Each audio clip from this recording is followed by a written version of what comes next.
నమస్తే, welcome to Zindagi media. ఇక తెలంగాణలో మళ్ళొకసారి సెంటిమెంట్ రాజకీయాలు అయితే రాజుకుంటున్నాయి. నిన్న మనం చూసినాం, పవన్ కళ్యాణ్ వచ్చిండు. పవన్ కళ్యాణ్ వచ్చి ఆ, అసలు ఎవరబ్బా జాగీర్ అనేదో మాట్లాడింది కదా, దాంతో ఇది మా అబ్బా జాగీరే అని వస్తుంది.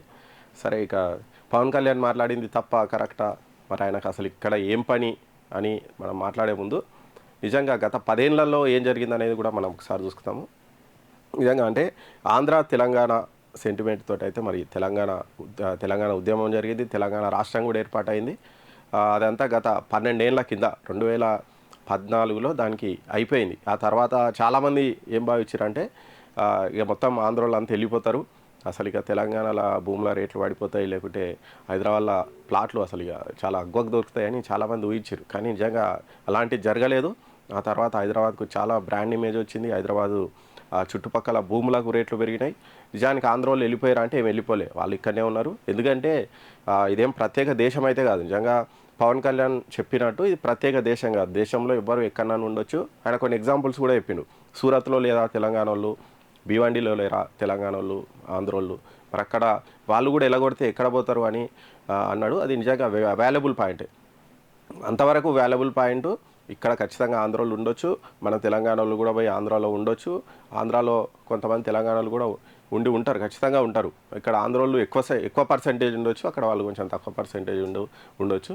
సరే, ఓవరాల్గా ఏదేమైనప్పటికీ మళ్ళీ ఒకసారి ఈ తెలంగాణ సెంటిమెంటు మరి అంటించడంలో మాత్రం మరి కొంతవరకు సక్సెస్ అయ్యిందని అనుకోవాలి. మరి ఎప్పుడైనా తెలంగాణ సెంటిమెంట్ మాది అని ముందుకు వచ్చేది బీఆర్ఎస్ పార్టీ. కానీ ఎందుకో ఇప్పుడు ఈ ఇష్యూలో మాత్రం బీఆర్ఎస్ వాళ్ళు పెద్ద నేతలు అయితే ఎవరు పెద్ద స్పందించలేదు. ఏదో సెకండ్ గ్రేడ్ థర్డ్ గ్రేడ్ లీడర్లు స్పందిస్తారు, కానీ పెద్ద లీడర్లు అయితే ఎవరు ఇప్పటివరకు అయితే స్పందించలేదు. కాకపోతే ఎందుకో పొన్నం ప్రభాకర్ దీంట్లో మరి లీడ్ తీసుకోనికి బాగా చూస్తున్నాడు. పొన్నం ప్రభాకర్ ఇమీడియట్గా వచ్చిండు. మొన్నటి నుంచి పవన్ కళ్యాణ్కు పొన్నం ప్రభాకర్కు మధ్య కొంచెం వారు కూడా నడుస్తున్నటువంటి సిచ్యువేషన్లో మరి సెంటిమెంట్ రాజకీయాలు అయితే మళ్ళొకసారి హీట్ ఎక్కినాయట. మరి పవన్ కళ్యాణ్ వ్యాఖ్యలతోటి పాలిటిక్స్ మళ్ళీ వేడెక్కినాయి.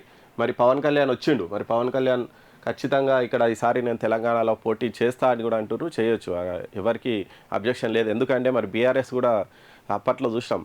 మరి కేసీఆర్ దేశ్కి నేత అయ్యిండు, పోయి మహారాష్ట్రకు ఎంత పెద్ద కాన్వాయ్ వేసుకొని పోయిండో చూసినాం మనం. పెద్ద పోయి కాన్వాయ్ వేసుకొని పోయి అక్కడ పార్టీ పెట్టి, ఇక్కడ రైతులు చచ్చిపోతుంటే వీళ్ళని పట్టించుకోకుండా పోయి పంజాబ్లో పోయి చెక్కులు వంచి అక్కడి నుంచి ఆంధ్రాలో కూడా పార్టీ పెట్టిండు. మీకు తెలిసే ఉంటుంది, బీఆర్ఎస్ ఆంధ్రాలో కూడా బ్రాంచ్ ఓపెన్ చేసి దానికి అధ్యక్షుని కూడా నియమించారు. మరి అంటే వీళ్లకు రాజకీయ ఆకాంక్షలు పక్క రాష్ట్రంలో ఉన్నప్పుడు ఖచ్చితంగా పక్క రాష్ట్రాలకు కూడా ఇక్కడ రాజకీయ ఆకాంక్షలు ఉండడంలో తప్పు లేకపోవచ్చు. కాకపోతే ఇక్కడ జనం ఆదరిస్తారా, ఓట్లు వేస్తారా, ఏరా అనేది అది సెకండరీ, వాళ్ళ ఇష్టం, జనం ఇష్టం. అది వాళ్ళు నిలబడడం ఎక్కడన్నా నిలబడవచ్చు. ఎందుకంటే ఇప్పుడు చూస్తాం మనం, బీఎస్పీ ప్రతి ఎలక్షన్లలో ప్రతి దగ్గర పోటీ చేస్తుంటుంది. మన దగ్గర కూడా సమాజ్వాదీ పార్టీ ఇక్కడ పోటీ చేస్తుంటుంది. ఇట్లా చాలా ఉంటాయి. అంటే ఈ టీడీపీ పోయి అక్కడ పోటీ చేయడం, అట్లా రకరకాలుగా నడుస్తూ ఉంటాయి. మొన్న ఎలక్షన్లలో కూడా చూసినాం, బీఆర్ఎస్ పోయి మహారాష్ట్రలో ఏ లోకల్ బాడీ ఎలక్షన్లలో నిలబడ్డాం, మేము చాలా గెలిచినామని కూడా అప్పట్లో చెప్పుకున్నారు. మరి ఇలాంటి సిచ్యువేషన్లో పవన్ కళ్యాణ్ వచ్చి ఇక్కడ పోటీ చేస్తాము అంటే అది ఇష్టం. ఆయన నిలబడితే గెలుస్తాడా గెలవడా, ఆయన ఓట్లు పడతాయి, ఓట్లు పడకుంటే ఖచ్చితంగా ఆయన మళ్ళీ వెనక్కి పోయే సిచ్యువేషన్ ఉంటుంది. కాబట్టి ఇవన్నీ ఏంటంటే ఒక సెంటిమెంట్ రాజకీయాలు రెచ్చగొట్టేటువంటి ఒక ప్రయత్నం అయితే జరుగుతుంది. మరి దానికి రీజన్ ఏంది అనేది మరి వాళ్ళకే వెళ్ళాలి. ఎందుకంటే మన ప్రధానమంత్రి మోడీ వచ్చినప్పుడు సపరేట్గా చంద్రబాబు ఇంటికి వెళ్ళిండు. హైదరాబాద్కి వచ్చినప్పుడు చంద్రబాబు ఇంటికి వెళ్ళిండు, పవన్ కళ్యాణ్ ఇంటికి వెళ్ళిండు. చాలాసేపు మాట్లాడి కూడా వాళ్ళిద్దరితో మాట్లాడిండు. మరి అక్కడ ఏం మాట్లాడిండు, మరి మోడీ ఏమి ఇచ్చిండు తెలియదు. నెక్స్ట్ ఎలక్షన్లలో తెలంగాణలో పాగా వేద్దామని చూస్తుంది బీజేపీ. మరి బీజేపీ పాగా వేసేటువంటి ప్రయత్నంలో మరి పవన్ కళ్యాణ్ కూడా కలుపుకపోతుందా, మరి ఏంటి అంటే నిజంగా పవన్ బీజేపీకి ప్లస్సా మైనసా? ఒకవేళ నిజంగా చంద్రబాబు కనుక తెలంగాణ గడ్డ మీదకి వచ్చి మళ్ళా పార్టీ కనుక బలోపేతం చేస్తామంటే బీఆర్ఎస్ నేతలు పాల్గొచ్చినట్టే, అది 100%. చంద్రబాబు నాయుడు మీద ఖచ్చితంగా తెలంగాణ ప్రజలకైతే ఇంకా కోపం పోలే. ఎందుకంటే ఆయన పక్క రాష్ట్రం సీఎంగానే వస్తున్నారు. కాకపోతే పవన్ కళ్యాణ్ కొంచెం దానికి ఎగ్జామ్షన్ అనుకుంటా. ఎందుకంటే పవన్ కళ్యాణ్ ఆయన ఫ్యాన్స్ చాలామంది ఉంటారు, యంగ్ ఫ్యాన్సే, యూతే ఎక్కువ ఉంటారు పవన్ కళ్యాణ్ ఫ్యాన్స్.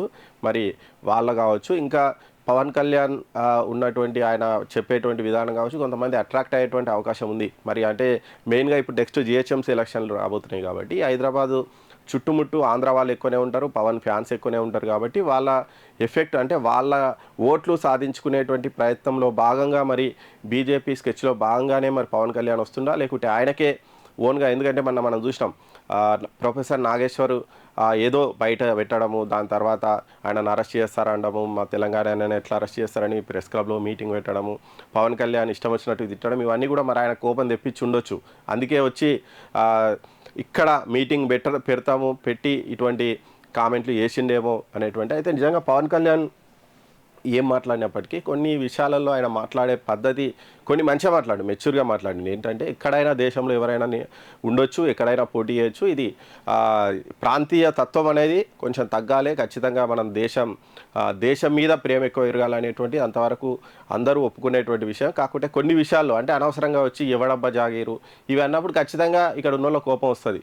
వాడేవాడు వచ్చి ఇక్కడ వచ్చి ఎవడబ్బా జాగీర్ అననికే అనేటువంటి కామెంట్లు ఖచ్చితంగా వస్తాయి. అటువంటి కామెంట్ల వల్ల పవన్ కళ్యాణ్ స్పీచ్లో కొంచెం డైవర్టిఫికేషన్ అయ్యేటువంటి పరిస్థితి అయితే ఉంది. దాంతోపాటు ఇంకా కొన్ని కామెంట్లు కూడా వేసిన ఆయన, నేను అక్కడనే సీఎం కాలేకపోతున్నాను, అక్కడనే గతి లేదు అంటే ఇక ఇది జగన్ పార్టీకి మంచి ఆయుధం దొరికినట్టు అయిపోయింది. కథ ఇక స్టార్ట్ చేసిరు. ఇక చూసినావు కదా, నీది గింతే, అక్కడ పోయి ఇంకెవరితో లాలుచిపడతావు, అక్కడ ఎవరితోని ప్యాకేజ్ తీసుకుంటావు, ఆల్రెడీ ప్యాకేజ్ స్టార్ అని వాళ్ళు అంటుంటారు కదా, అక్కడ పోయి ఎవరితో ప్యాకేజ్ తీసుకుంటావు అని ఆల్రెడీ స్టార్ట్ అయితే చేసారు. సరే, ఎవరు ఎక్కడైనా పోటీ చేయొచ్చు, ఏమైనా వేసుకోవచ్చు. కానీ ఇక్కడ ఈ విషయంలో మాత్రం పవన్ కళ్యాణ్ ఇక్కడ వచ్చి మళ్ళీ సెంటిమెంట్ రాజేయడంలో మాత్రం కొంతవరకు సక్సెస్ అయ్యారు. అదే నిజానికి తెలంగాణ ఉద్యమం ఉన్నంత సెంటిమెంట్ ఇప్పుడు ఉండదు. ఎందుకంటే అది తెలంగాణ ఉద్యమం జరిగింది ప్రత్యేక రాష్ట్రం కోసం, ప్రత్యేక రాష్ట్రం అనేది అయిపోయింది. ఇప్పుడు ఇంకెవరో వచ్చి ఇక్కడ మళ్ళా మన రాష్ట్రాన్ని తీసుకుపోయి అక్కడ కలుపుతారు అనేటువంటిది పరిస్థితి లేదు. ఎందుకంటే నిజంగానే ఆ సెంటిమెంట్ అంతా గట్టిగా ఉంటే మన బీఆర్ఎస్ ఓడిపోకపోతుండే. ఎందుకు మన బీఆర్ఎస్ చూసినాం, మన బీఆర్ఎస్ వాళ్ళు కూడా మరి ఆంధ్ర వాళ్ళకు కాళ్ళ ముళ్ళు ఇరికితే పన్ను నోటితో తీస్తా అని కూడా అన్నటువంటి కామెంట్లు కూడా చేసిండు కేసీఆర్. మరి అటువంటివి అంటే ఆంధ్ర వాళ్ళను మనం ఇప్పుడు దూరం పెట్టేటువంటి పరిస్థితి లేదు, వాళ్ళని కలుపుకపోయి చేస్తామని కూడా కేసీఆర్ అన్నటువంటి పరిస్థితులు. మన ఎక్కడైతే ఆంధ్ర ఓట్లు ఎక్కువ ఉన్నాయో అక్కడ మొత్తం మన బీఆర్ఎస్ వాళ్ళే గెలిచారు. అంటే ఆంధ్ర ఓట్లు బీఆర్ఎస్కు పడుతున్నటువంటి సిచ్యువేషన్ కూడా మనకు కనిపిస్తున్నటువంటి సిచ్యువేషన్లో మరి బీఆర్ఎస్ నుంచి ఓటు బ్యాంకును దూరం చేసేటువంటి ప్రయత్నం ఏదో చూసినాం. అంటే ఈ ఆంధ్ర ఓట్ల కోసం అందరికీ ప్రయత్నం చేస్తారు. పోయినాం ఎన్టీఆర్ విగ్రహాన్ని ఆవిష్కరించాడు సీఎం రేవంత్ రెడ్డి వెళ్ళి.